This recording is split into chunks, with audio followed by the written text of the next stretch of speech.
you're a musician and you're looking for a few books to help you make an impact in your art, stay tuned for my list of my 5 favorite books that I believe every musician should read.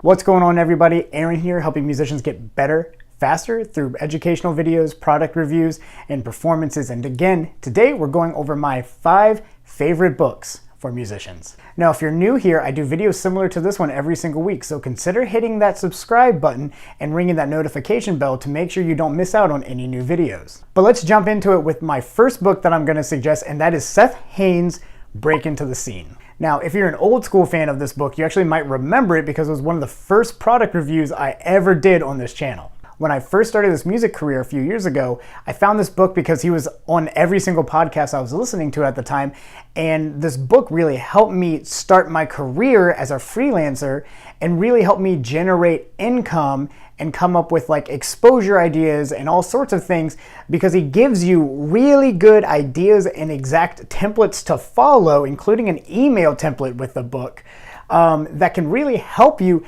get started in your music career. And that's what the book was intended for, was to help people, break into the scene.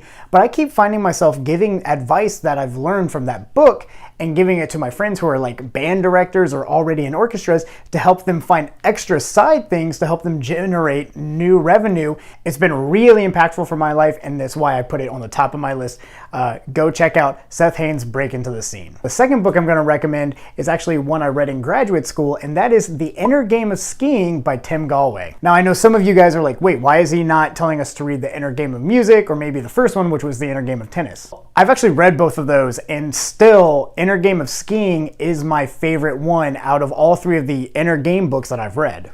A quick synopsis of what the Inner Game books are all about. It's all about silencing that person in your head who, when you're performing whatever task it is that you need to be doing, for us it's music, for speakers, it's public speaking, whatever it is you're doing, it's about silencing that person in your head who's giving you negative feedback as opposed to just informational feedback and helping you complete the task that you're trying to do. That's that person in a performance who is going, you suck, there's that high note you're gonna miss, oh, you always flub that note, yep, you flubbed it, you're a terrible person. And it's all about trying to silence that person and let the other person, the person who's just gonna allow you to perform, control your mind. That person who is like, okay, here's that high note you're gonna make sure we have good air, and boom, you hit it. Oh, there's that really hard lick, let's really concentrate in. And that's one of the really great things about the Inner Game stuff is it's really hard for us as musicians to concentrate on so much stuff at one time, and it's also really hard for us to not beat ourselves up.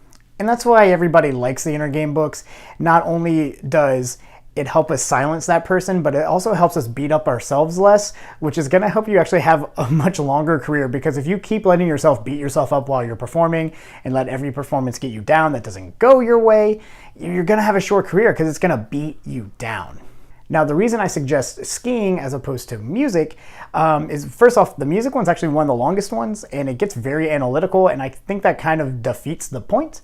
But also with skiing, they talk about stuff like you can possibly die on a ski run. Now, depending on what kind of performance you're doing, you're probably not going to die while you're doing it. But because that's such an extreme example, it really hits really hard onto what that person chirping in your brain can actually do to you. So yeah, again, I highly suggest The Inner Game of Skiing.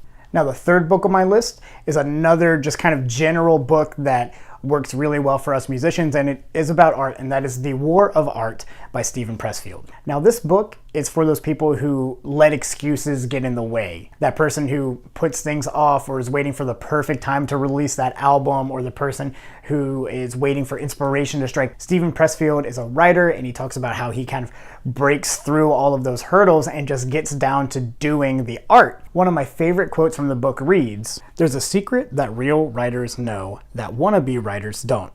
And the secret is this: it's not the writing part that's hard. What's hard is sitting down to write. What keeps us from sitting down is resistance."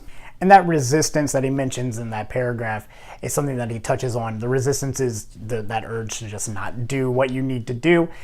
He goes through it in a lot of different scenarios. I highly suggest checking this book and finding out more about resistance and how it can impact our lives as professional musicians. Now, the next book on this list, and this one's probably actually my favorite in terms of the philosophical side of the art, and that is Kenny Warner's Effortless Mastery. When I first started this career, I remember that Demondre told me when he first started his career, all he did was listen to music and read everything he possibly could about music.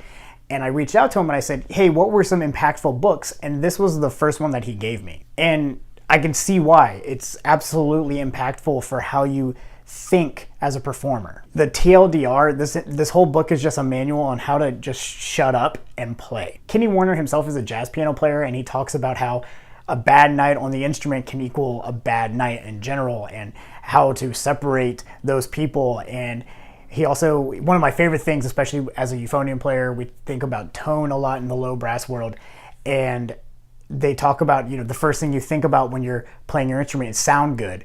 And the problem is because all you want to do is sound good, you derail yourself from sounding good because you're trying so hard to do that, and you don't just play and you don't just let the art happen. So it definitely changed my perspective on a lot of things in terms of how I do things as an artist. Highly suggest checking out Effortless Mastery.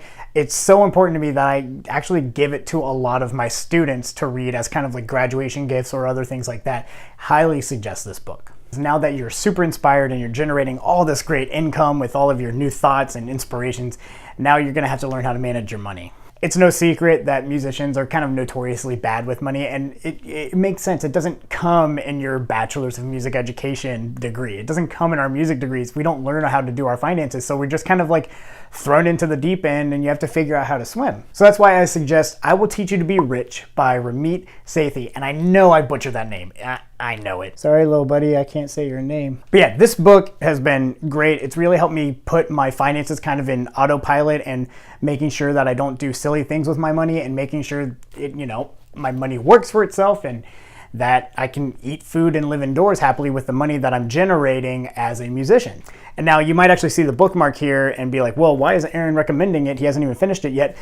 He actually tells you at certain parts in this book, if you haven't done XYZ, if you haven't done a certain thing, don't go on and do anything else. So this book, I believe you're actually supposed to work through slowly as you kind of complete your financial life and as you kind of get going. I actually should go back and read a little bit more of this, but I highly, highly suggest I Will Make You Rich. Thank you, Seth Haynes, of all people, for recommending it to me. I'll have links for all of these books in the description down below, but this actually leads me to my question of the day. What book did I miss on this list that you think would be really helpful for a musician? I'm absolutely positive that I missed some great books on this list. I was trying to keep it short. So why don't you go ahead and leave some books that you suggest in the comments down below, and let other people know about books that really helped impact your career as a musician. Thank you so much for watching this video. If you like this video, please hit that like button. And if you want more videos just like this one, remember to hit that subscribe button to get updated whenever I upload a new one. And if you really like the page and you want to help us out monetarily, go ahead and check out the Patreon. Link is in the description down below. That's all I've got for you today. Again, be happy, but never satisfied. I'll see you next time.